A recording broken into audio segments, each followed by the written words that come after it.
Parle Seigneur, nous t'écoutons au nom de Jésus. Amen.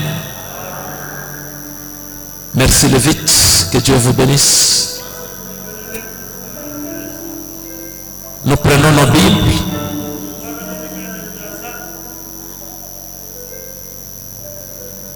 Nous lisons dans deux passages. 2 Pierre chapitre 1er 5 à 8.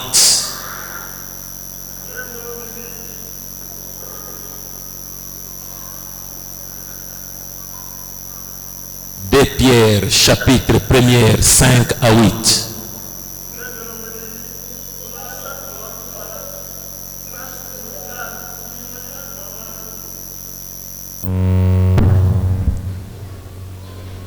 Deuxième passage, c'est 2 Samuel chapitre 12 1 à 7. Mwibidi Samuel mwibidi.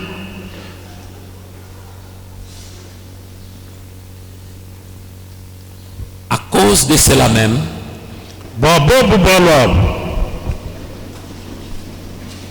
faites tous vos efforts pour joindre à votre foi la vertu,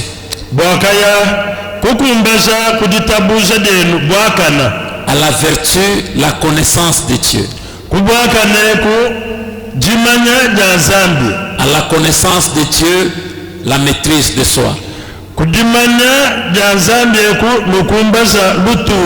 à la maîtrise de soi la persévérance, à la persévérance la piété, à la piété l'amour fraternel, à l'amour fraternel l'amour pur.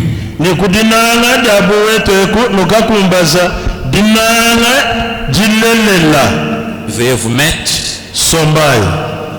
2 Samuel chapitre 12. Samuel mwibidi chapitre wadi kumi ni mwibidi. L'Éternel envoya Nathan vers David.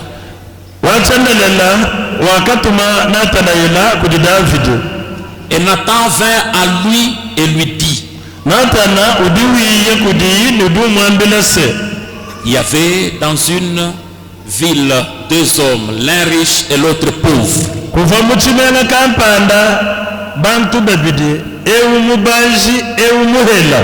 Le riche avait des brebis et des bœufs en grand nombre.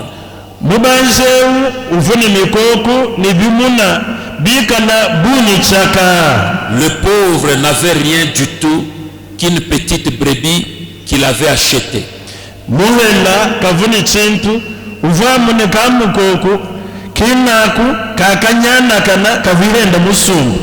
Il la nourrissait et elle grandissait chez lui avec ses enfants.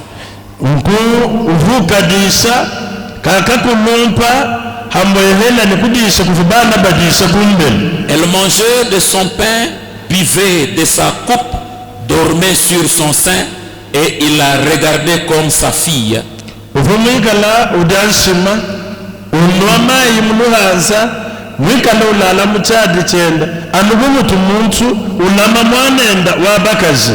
Un voyageur arriva chez l'homme riche.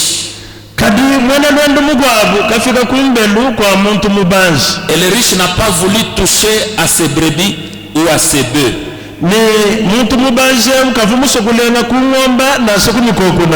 Pour préparer un repas au voyageur qui était venu chez lui. Il a pris la brebis du pauvre et l'a apprêtée pour l'homme qui était venu chez lui.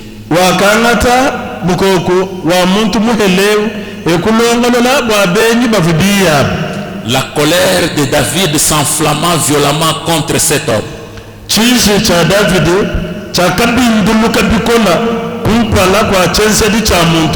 Et il dit à Nathan, l'Éternel est vivant. L'homme qui a fait cela mérite la mort.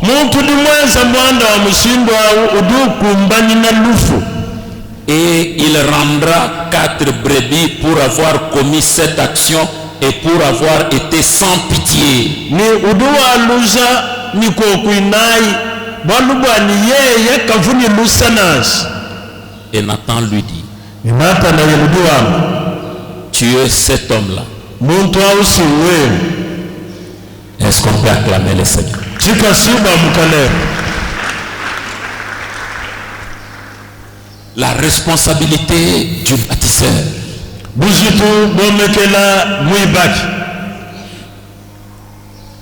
Nous sommes en train de parler de l'échelle des valeurs.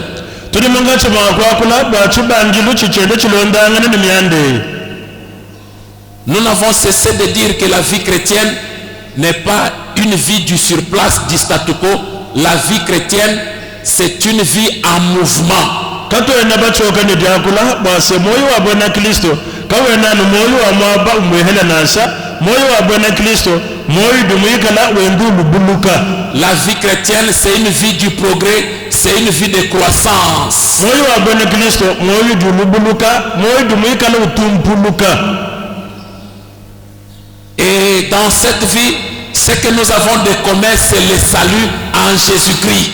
Mumoyo chitu kinachitetu bonsu cha hamwehela chidamu luhando mu Yesu Kristo. En plus du salut akumbusha luhando qui est le fondement, nous sommes appelés maintenant à ériger les murs sur ce fondement. La Bible nous demande que chacun prenne garde à la manière dont il bâtit dessus.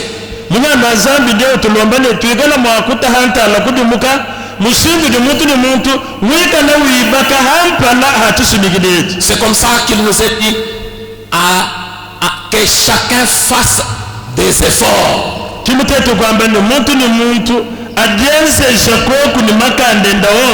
C'est comme le berger, le modérateur l'a dit tantôt, nous sommes en partenariat avec Dieu.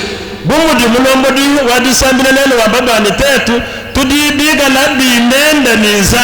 y a des choses que Dieu peut faire, il y a des choses que nous pouvons faire.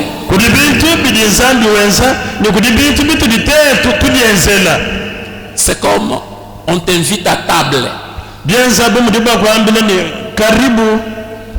La personne qui t'a invité à table s'est préoccupée d'apprêter la nourriture.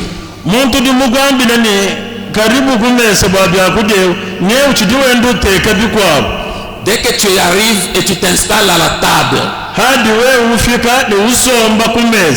c'est à toi d'allonger ta main, de prendre la nourriture et de mettre dans la bouche.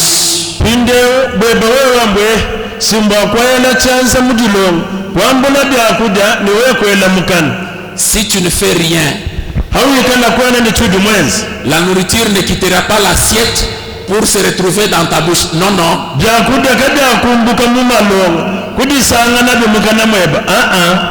Il y a des choses que Dieu seul peut faire. Il y a aussi des choses que nous pouvons faire. Parmi les choses que nous pouvons faire, on nous demande de conjuguer les efforts.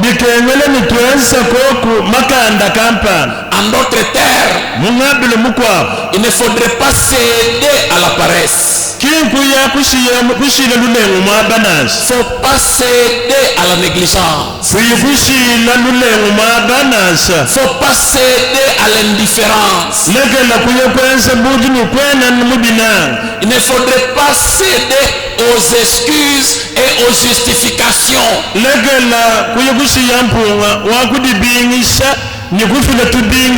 Il faut s'efforcer.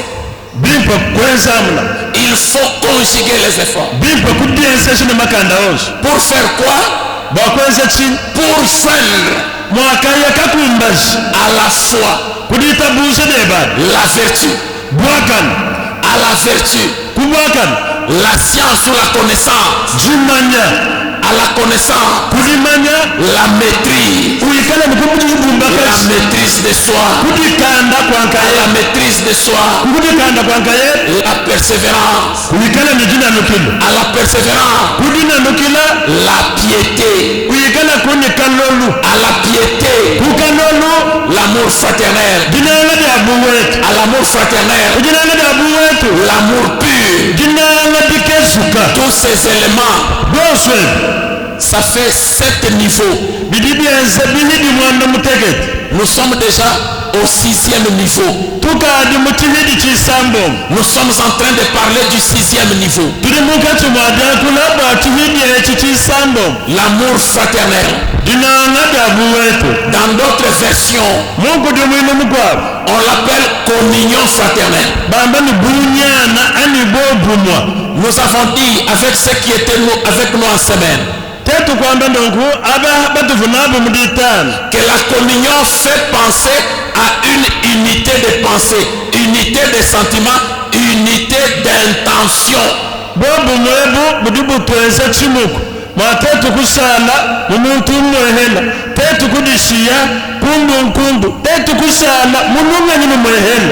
Et au premier point dans la communion fraternelle, nous avons parlé de ce que Dieu veut pour son église. Qu'est-ce que Dieu veut? Dieu veut la communion.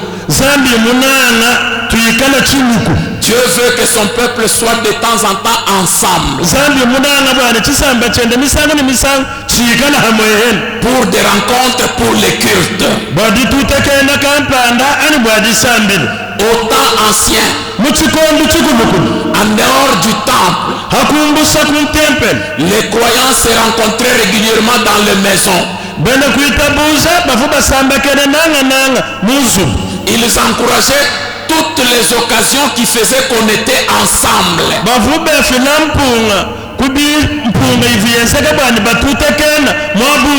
C'est pourquoi vous allez voir, il y a beaucoup de versets qui accompagnent cette façon de faire les choses.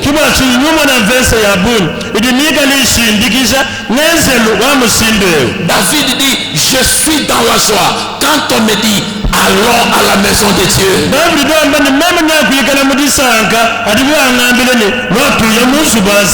Ailleurs, le psalmiste dit ceci.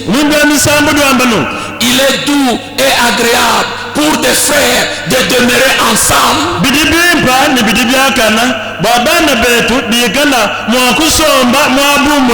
C'est là que l'Éternel répand la bénédiction et la vie pour toujours.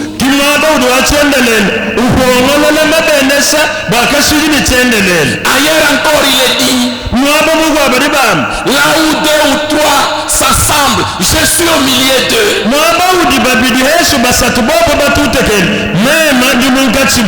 Plus loin encore la Bible dit, là où 2 ou 3 s'accordent pour demander quelque chose à Dieu, la chose leur sera accordée.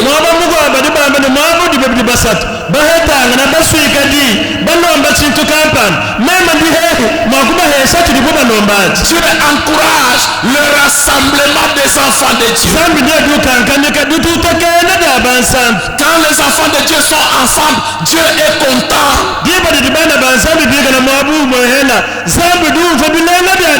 Nous avons exhorté l'église à aimer la maison de Dieu. La maison de Dieu n'est pas une maison de passage, une maison de transit.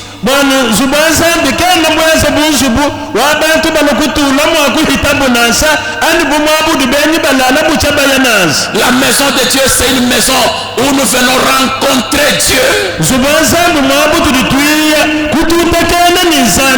Une maison où nous venons adorer Dieu. Une maison où nous venons écouter la parole de Dieu. Une maison où nous amenons nos offrandes. Une maison où nous venons chercher nos bénédictions. La maison de Dieu, c'est une maison de bénédiction. C'est une maison de visitation. C'est une maison de restauration. C'est une maison de consolation. La maison de Dieu, c'est une maison qui essuie les larmes. C'est une maison qui apporte la paix. Nous devons désirer toutes les rencontres. Nous devons aimer les rencontres d'enfants de Dieu. C'est comme ça que nous nous sommes exhortés aussi. Nous avons exhorté chaque enfant de Dieu d'appartenir à un département au sein de l'église.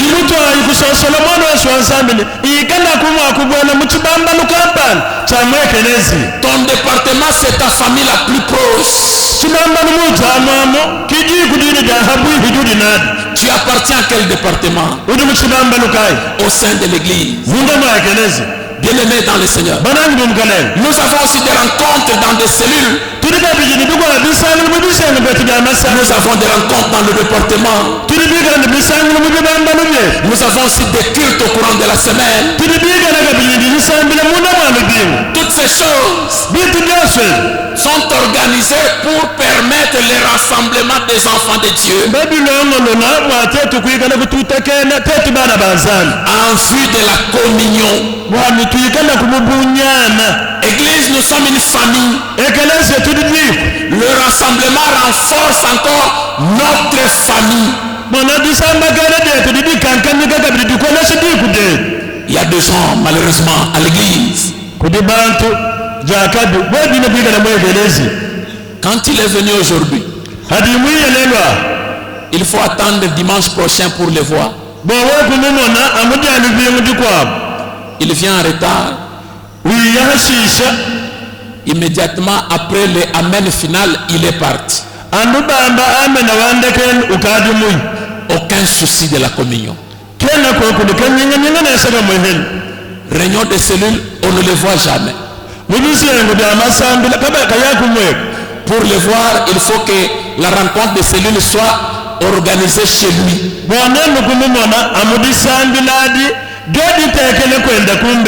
Quand on déplace, on amène dans une autre famille. Fini, vous ne le verrez jamais.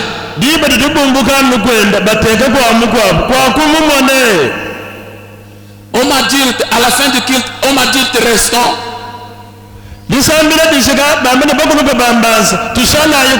C'est une poignée qui reste. Mais vous voyez les hommes adultes dans tous les coins du temple en train de parler de choses inutiles pendant que les hommes adultes réfléchissent sur le département.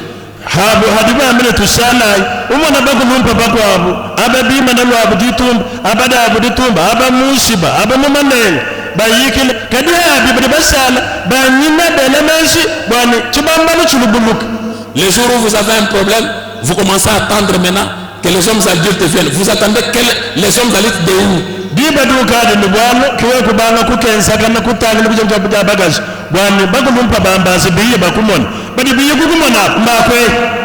À la fin du culte, que les mamans restent. C'est une poignée de mamans qui restent. Mais vous voyez d'autres mamans dans les autres coins du temple en train de causer des choses inutiles.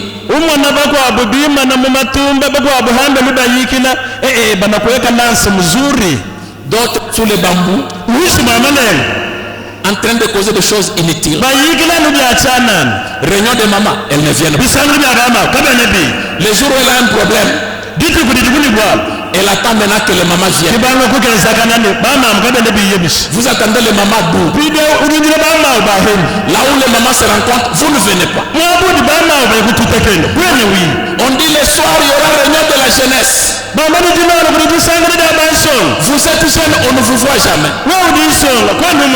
Les jours où vous avez un problème, vous attendez que les jeunes viennent vous voir. Vous attendez les jeunes de où?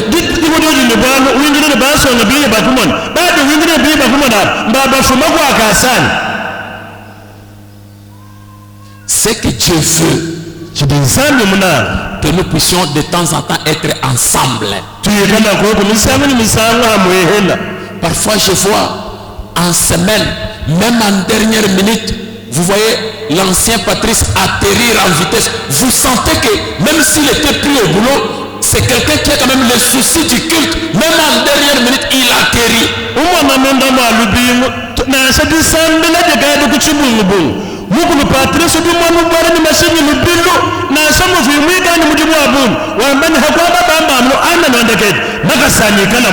Vous voyez le berger Caleb, même en dernière minute, avant la prière finale, il atterrit.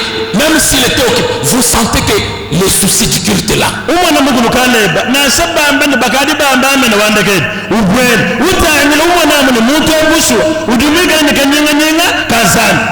David dit, je suis dans la joie. Quand on me dit, allons à la maison de Dieu.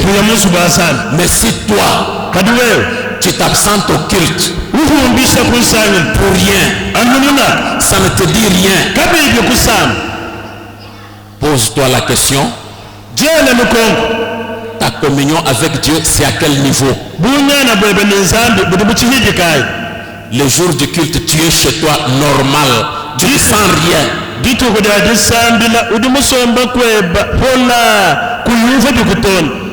Pose-toi la question, ta communion avec Dieu, c'est à quel niveau? Deuxième point dans la communion, nous nous sommes dit que nous devons nous habituer à faire du bien à tous.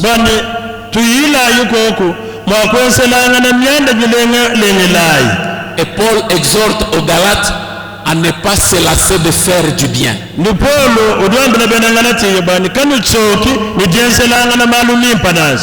avons dit en semaine que les passages qui traitent de la communion fraternelle dans l'église sont plus nombreux que même le passage qui parle du ciel.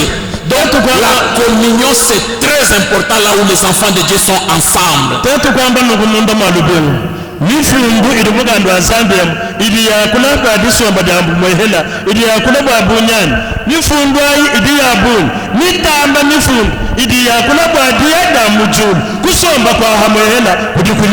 C'est pourquoi nous avons lu même un passage qui dit: réjouissez-vous avec ceux qui se réjouissent, pleurez avec ceux qui pleurent.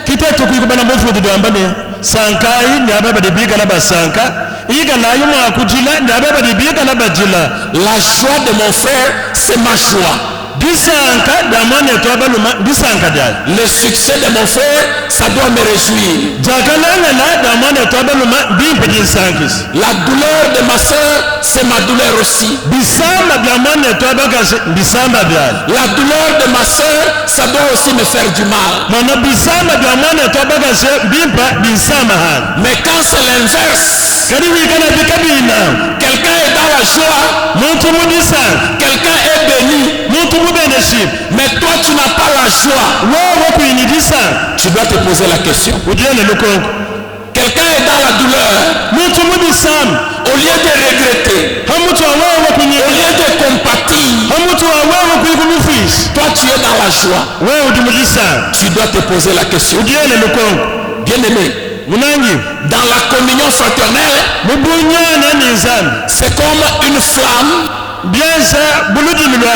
Chacun est un morceau de bois pour entretenir cette flamme.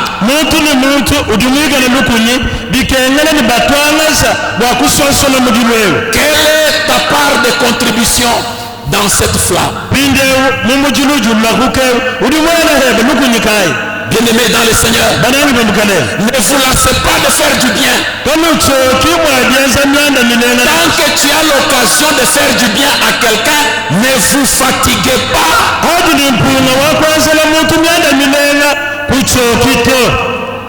Amen. Amen. Amen. Amen. Ne vous lassez pas de faire du bien aux gens. Persévérez. Exagérez même. C'est ce que Dieu veut. Amen. Amen. Peuple de Dieu, ayez la culture de témoigner. Lorsque Dieu vous a fait du bien, ayez la culture de témoigner. Comme ça, l'église peut se réjouir avec vous.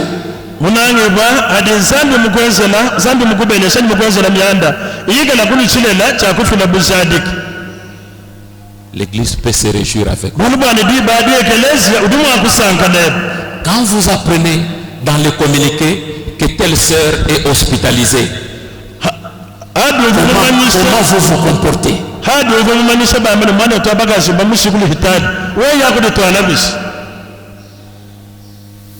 telle sœur a accouché. Le communiqué passe. Quelle est votre attitude? Vous apprenez que tel frère est malade, alité chez lui.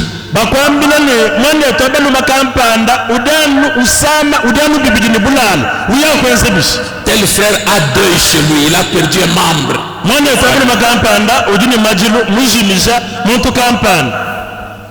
Comment, quels sont les sentiments qui vous animent?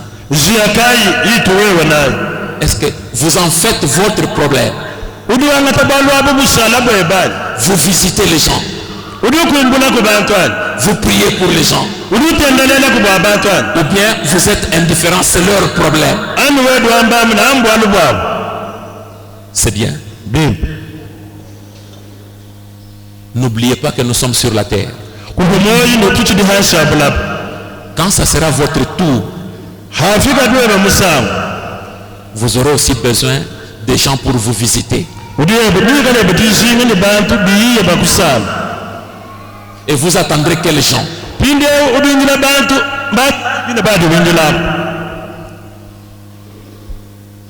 Vous attendrez quels gens?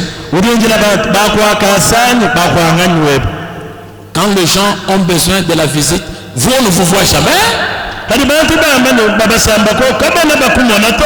Mais vous attendez la visite.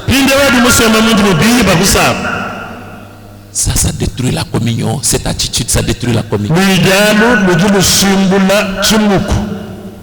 Nous devons nous faire du bien.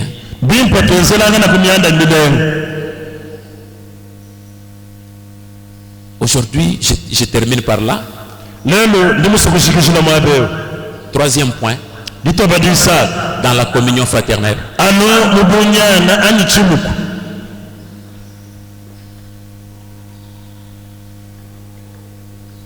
Matthieu 7, verset 12 dit ceci.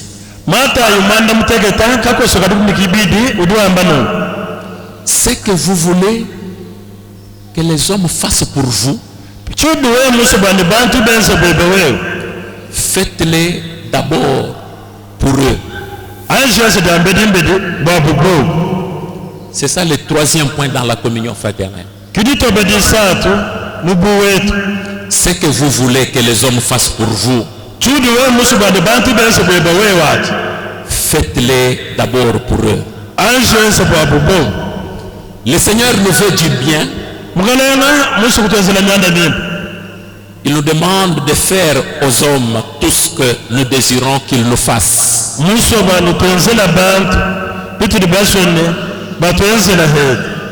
Quand le Seigneur dit que c'est, la Bible dit, car c'est la loi et les prophètes.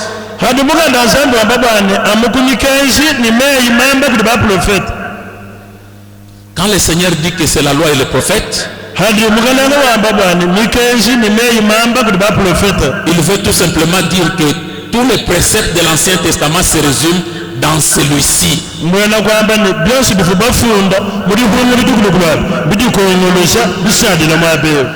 Ce verset est appelé la règle d'or de l'évangile.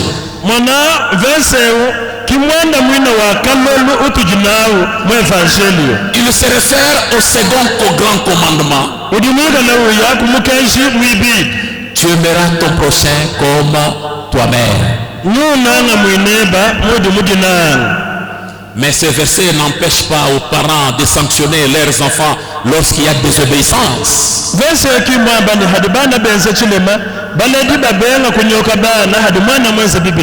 Ce verset ne veut pas dire aussi, n'empêche pas aux juges de sanctionner lorsqu'il y a infraction.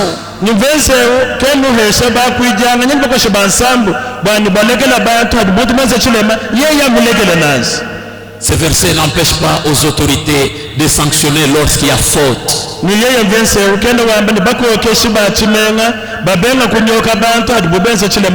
Si chacun mettait en pratique ce verset, il n'y aurait pas de conflits sociaux.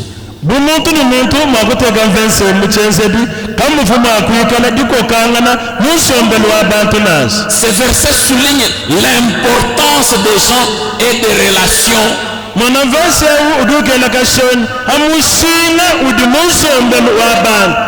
Le salut est individuelle. Mais la vie chrétienne n'est pas individuelle. La vie chrétienne est collective.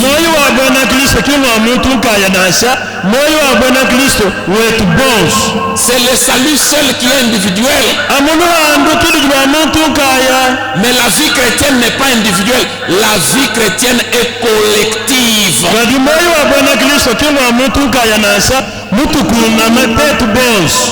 Tu ne peux pas vivre la vie chrétienne en étant tout seul. Impossible. Impossible.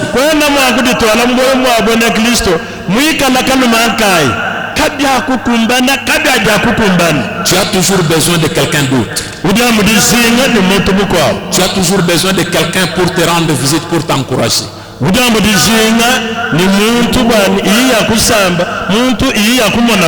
Tu as toujours besoin de quelqu'un pour te rendre service. Tu as toujours besoin de quelqu'un pour prier pour toi.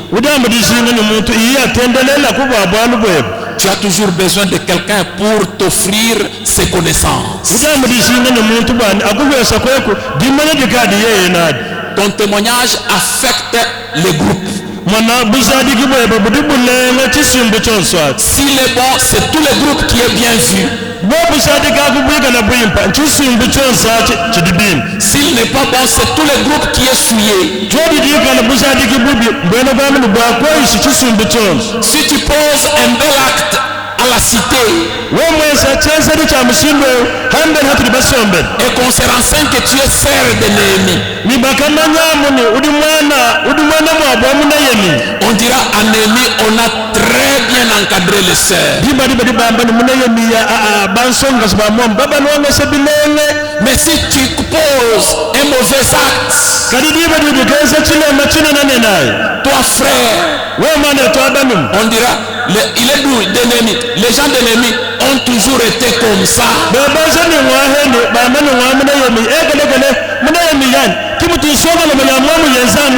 Bien-aimé dans le Seigneur. Donc ton témoignage touche directement la vie de l'église. Même au service là où tu es, à l'université là où tu es, au marché là où tu es, tu peux être surpris. Tu n'as jamais dit à quelqu'un que tu pries un ennemi, mais les gens sont déjà au courant que toi là, tu es de Néhémie.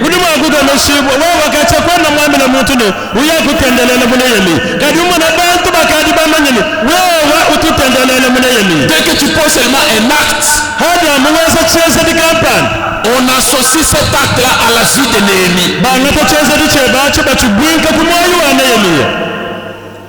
Ce que vous voulez que les hommes fassent pour vous, faites-les aussi. C'est la loi et les prophètes. Tu veux qu'on te visite. C'est bien. Toi aussi, tu visites combien de gens? Quand il y a programme de visite, est-ce que toi on te voit? Tu as déjà été dans combien de familles?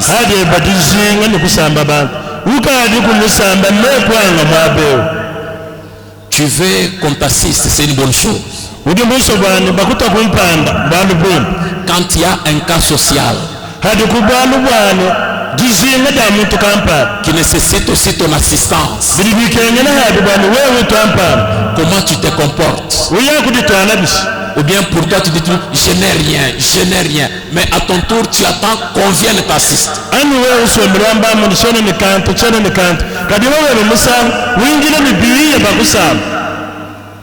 Ce que vous voulez que les hommes fassent pour vous, faites-le d'abord pour eux.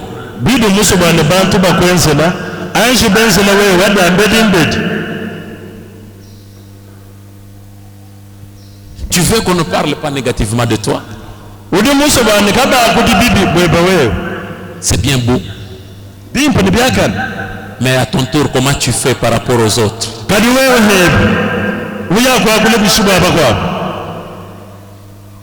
Réponds à la question. Tu veux qu'on t'aime? C'est une bonne chose. Mais toi aussi, comment tu fais des choses?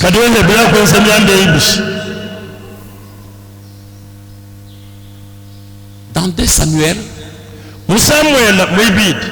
on nous parle du roi David.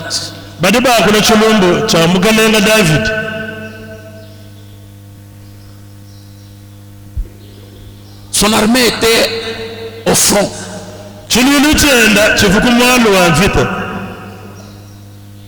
Lui n'est pas allé au front. Lui est resté à la maison.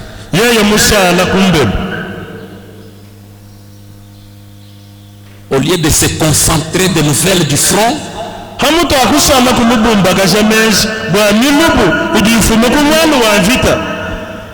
lui s'évertue au divertissement.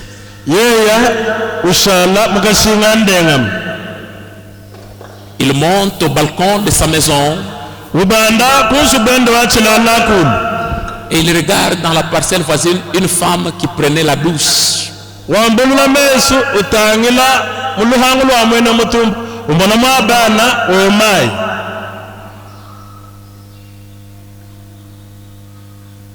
La femme ne l'avait pas vu. Mais lui a vu la femme. En regardant seulement la femme.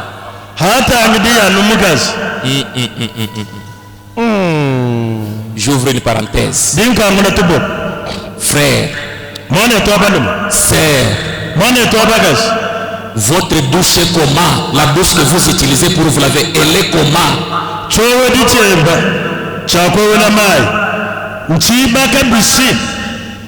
Aidez-moi à poser la question à votre frère. Votre douche est comment?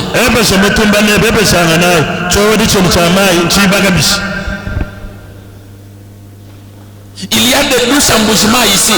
C'est à ce niveau ici.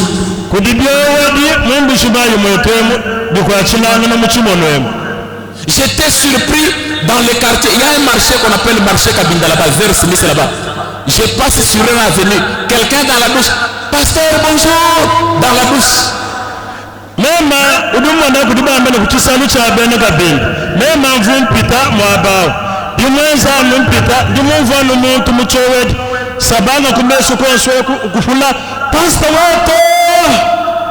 Bien aimé, votre bouche est comment? Si votre bouche est à ce niveau, quand vous rentrez à la maison, détruisez cette douche. Construisez une bonne douche. Même votre toilette est comment? Votre toilette.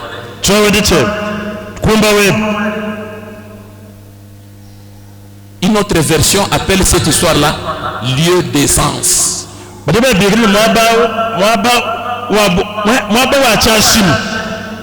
C'est ça, hein? Lieu d'essence, c'est ça. C'est-à-dire, quand vous êtes là, c'est bien. Vous sentez qu'il faut y rester longtemps.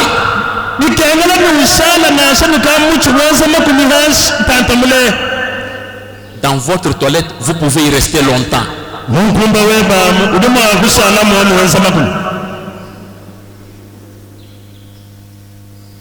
Je ferme la parenthèse.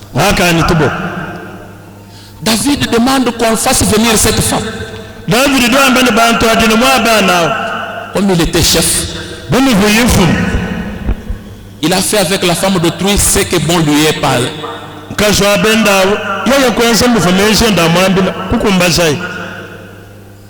Et il a donné des ordres que les militaires, les propriétaires de la femme là, qu'on le mette au premier plan, qu'il soit tué. Et il est mort.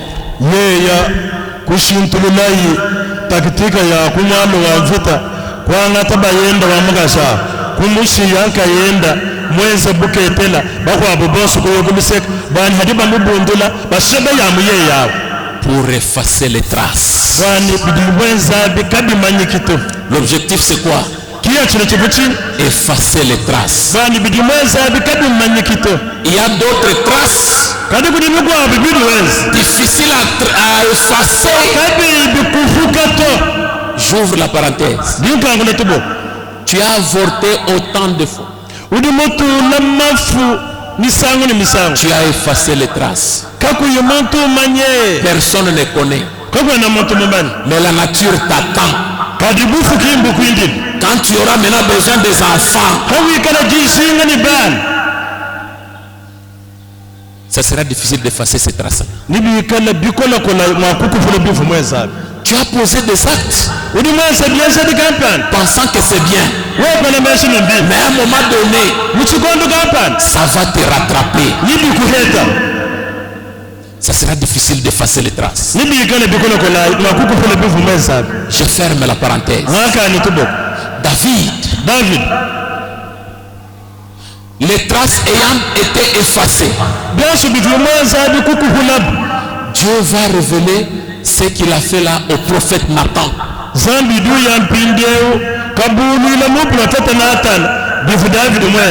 qu'il a fait là. Bien-aimé, tu peux te cacher devant les hommes, tu ne te cacheras jamais devant Dieu.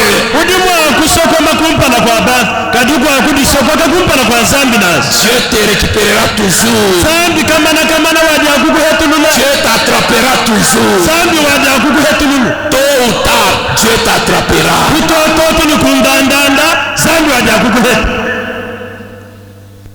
Nathan, le prophète, était conseiller du roi. Quand il annonce sa venue, le roi demande qu'il entre.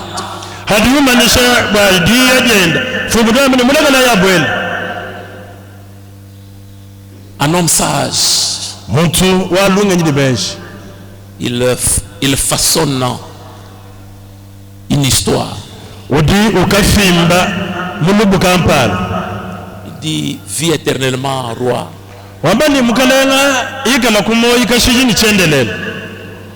Dans une ville vivaient deux personnes, une riche, une pauvre.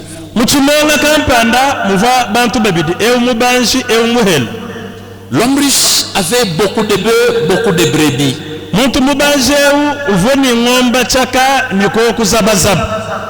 L'homme pauvre n'avait qu'une seule brebis qu'il avait achetée,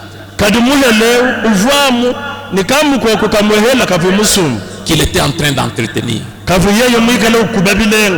Un jour, la nuit, l'homme riche a eu des visiteurs.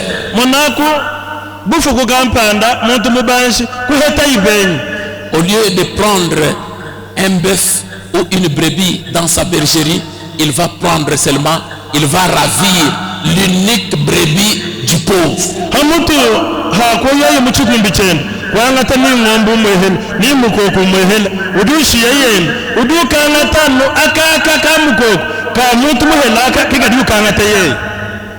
Quand David a écouté ça, il s'est enflammé. Pas question. L'homme qui a fait ça, il doit payer cher. Il mérite la mort. Et avant de mourir, il doit payer 4 brebis. Là, il parlait comme un général. Il parlait comme commandant suprême. Là, tu peux bien le dire comme tu es du domaine.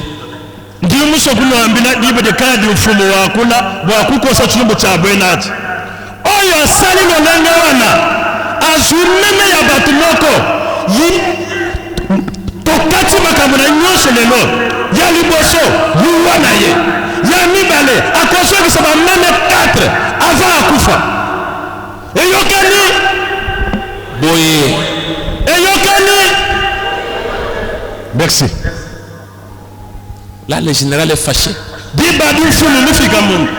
L'homme qui a fait ça, une seule brebis du pauvre. Toi, tu en as beaucoup. Cet homme-là, il mérite la mort. Le prophète Nathan le regarde. Quand il finit de s'enflammer, le prophète lui dit, tu es cet homme-là. Cet homme-là qui mérite la mort, c'est toi. C'est alors que la conscience s'est réveillée. Il s'est rappelé qu'il avait plusieurs femmes. Et son officier n'avait qu'une seule femme. Il laisse ses plusieurs femmes. Il va prendre l'unique de l'officier. Ce que vous voulez que les hommes fassent pour vous, faites-le d'abord pour eux. Tu peux accepter ça. Tu peux accepter qu'on te fasse ça. Mais pourquoi avoir le courage de le faire pour les autres? Pourquoi avoir le courage de le faire pour les autres? Tu es cet homme-là. Il est resté juste. Bien-aimé, ce que vous faites, en bien ou en mal, c'est une semence. Vous êtes en train de s'aimer. Vous récolterez, multipliez. Si c'est bon, vous récolterez. Si c'est mauvais, vous récolterez aussi. Mais la nature de l'homme, souvent, c'est une mauvaise nature. Le cœur de l'homme, il est torturé. Un roi pose la question à son collaborateur. Un homme que le roi veut honorer. Comment le roi, qu'est-ce que le roi peut faire pour lui? L'homme se concentre. Il se dit, dans ce royaume ici, quel est cet homme que le roi peut honorer? Ça ne peut être que moi. Il commence maintenant. Premièrement, cet homme-là, il faut lui revêtir d'habits royaux. Avec votre couronne royale là. Le placer sur votre cheval royal. Mettre quelqu'un devant lui. Qu'il va crier dans toutes les rues du royaume. Voilà l'homme que le roi aime. L'homme que le roi veut honorer. Qu'il se promène dans toutes les rues.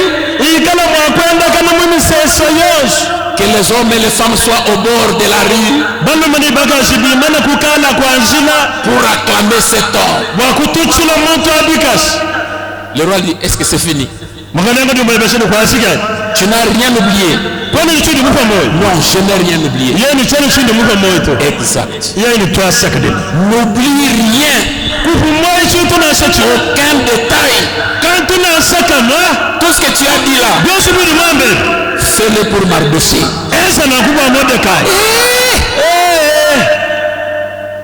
Mardoché, c'est l'homme qui l'a hissé. Il n'aimait pas. Bien aimé, arrêtez de haïr les gens. Dieu peut te faire un film en plein jour. Imaginez que Aman en plein jour doit se promener devant Mardoché. Voilà l'homme que le roi veut honorer.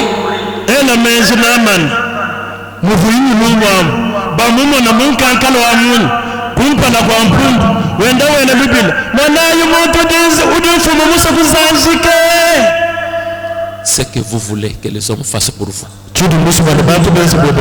faites-le. faites-le aussi d'abord pour eux. Faites-le pour eux. J'ai fini par les brigands de la croix.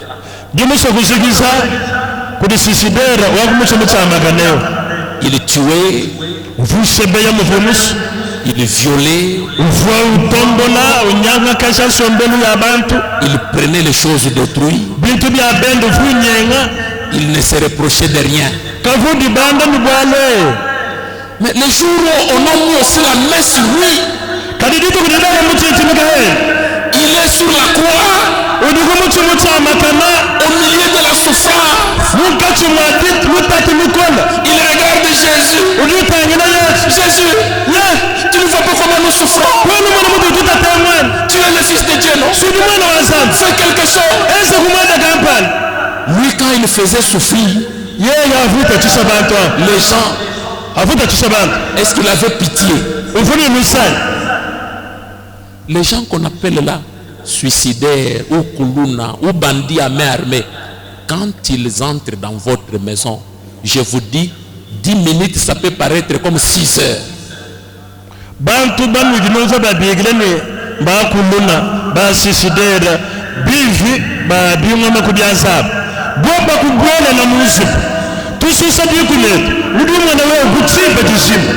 Parfois quand on le montre à la télé, ce sont des gens minces comme ça. J'aimerais avec quelle force ils détruisent les portes.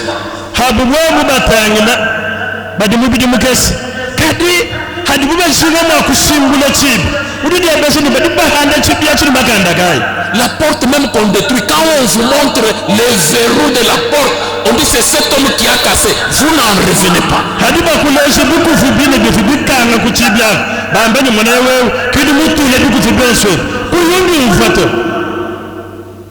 Quand il fait ça, quand il entre, soit c'est pour prendre, soit c'est pour tuer, soit c'est pour faire toute destruction possible.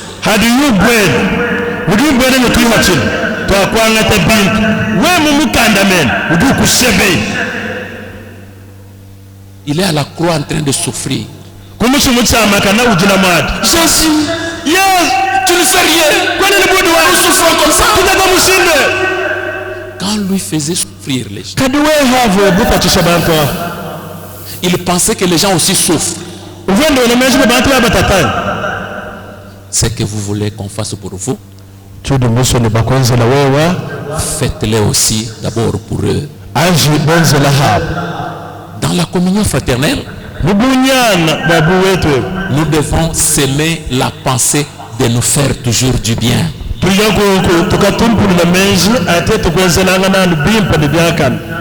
Amen. Amen. Amen. Amen. Les vendredis,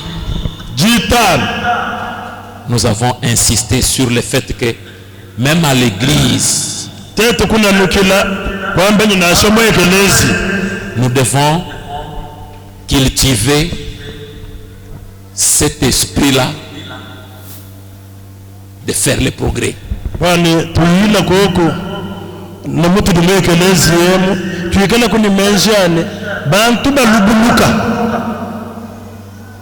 C'est comme nos enfants viennent de témoigner ici. J'ai un hier, aujourd'hui j'ai deux, demain ainsi de suite.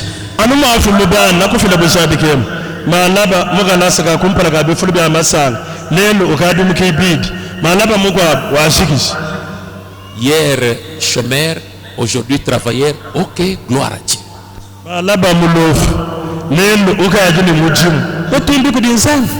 Hier célibataire, aujourd'hui marié, gloire à Dieu.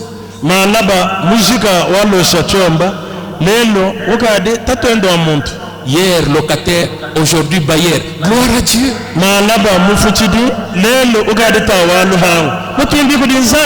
Hier subalterne, aujourd'hui boss, gloire à Dieu.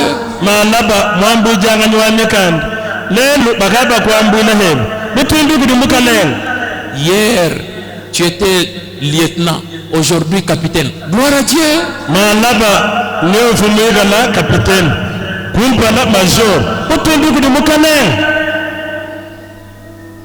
La vie chrétienne, c'est la vie de progrès. La vie de croissance. Vous n'êtes pas des rabbis. Vous êtes toujours la même personne qu'on a vue. Et on t'a vu, celui qui t'a vu il y a 10 ans, celui qui t'a vu il y a 20, vous êtes toujours la même personne, vous ne changez pas. Posez-vous la question, votre marche avec Dieu est comment? Rabbi ne change pas, Rabbi ne change pas, il est le même.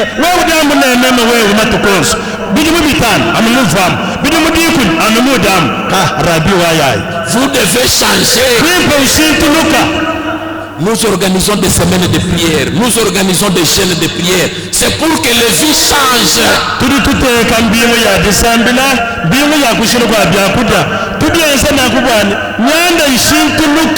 Je vous interdis de croire que vous irez bien vivre seulement au ciel. Ça doit commencer d'abord sur la terre.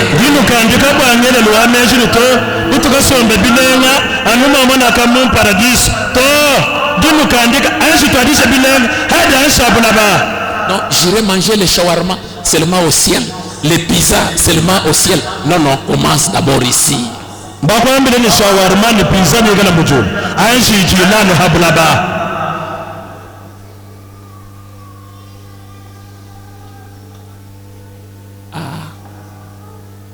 Bien-aimé, il ne faudrait pas certaines choses, vous les entendez seulement par les noms.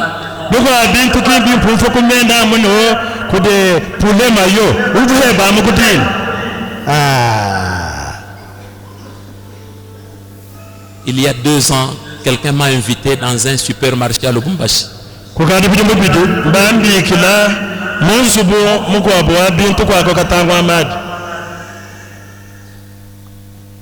Il m'offre pizza.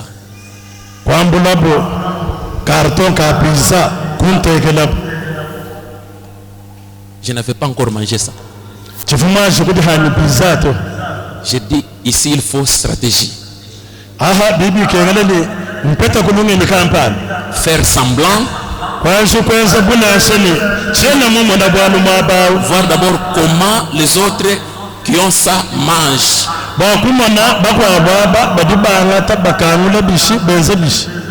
J'ai fait semblant comme si je répondais au téléphone. Mais j'étais en train de regarder on mange comment. Quand j'ai découvert, j'ai commencé à manger comme si j'avais déjà mangé depuis longtemps. Vous vous attendez de manger seulement au ciel. Attendez. Attendez au ciel.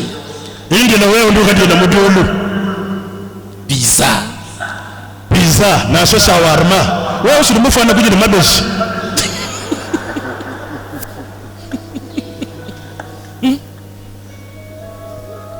Arrêtez ce christianisme-là de dire j'irai bien vivre seulement au ciel. Arrêtez. Vous êtes enfant de Dieu, vous devez commencer ici.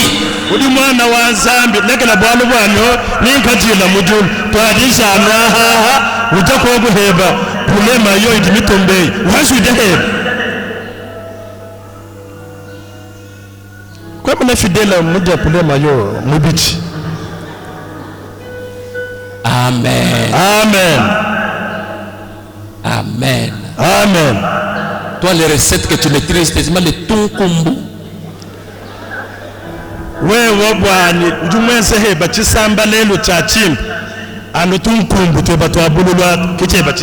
C'est ce que toi tu maîtrises.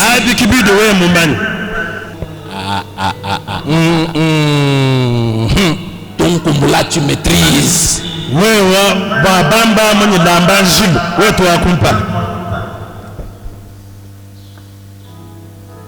Communion fraternelle.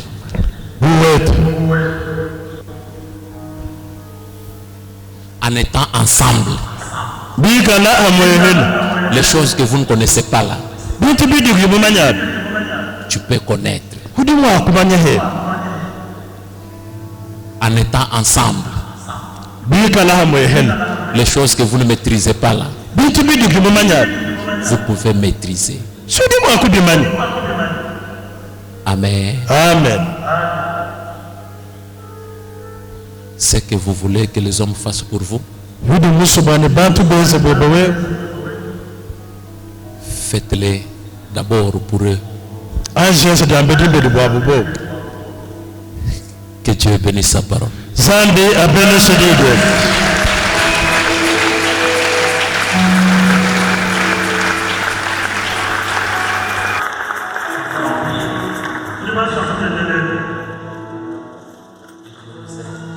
Zambi attend